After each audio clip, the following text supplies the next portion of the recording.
Some time later, Esther's uncle Mordecai was sitting at the city gate when he overheard two men plotting to kill the king.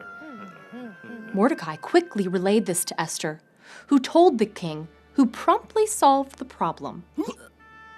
Even though he saved the king's life, Mordecai was never recognized for what he did. And sometime later, he found himself in trouble when a man named Haman rose to power.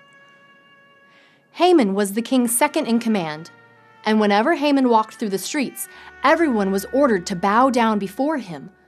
But Mordecai, being a Jew and a follower of God, refused to bow to Haman.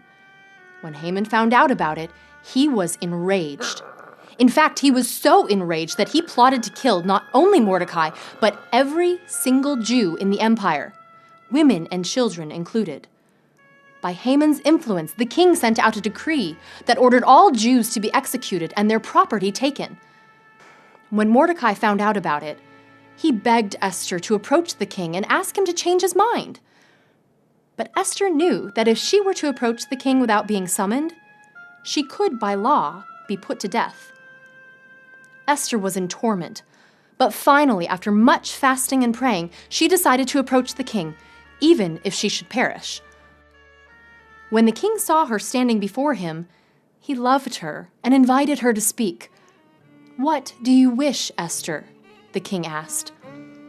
Esther replied, "I would ask that the king and Haman come to a feast that I shall prepare." The king was delighted, as was Haman, and together they feasted. Toward the end of the meal, the king asked Esther, "What is it that you wish? Anything you want will be granted to you, up to half my kingdom." Esther replied, "If it pleases the king, let the king and Haman come to another feast that I will prepare, and there I will answer the king's question." Haman left the palace happy that day, but on his way home, he noticed Mordecai at the gate and was reminded of Mordecai's refusal to bow to him. Haman's mood darkened.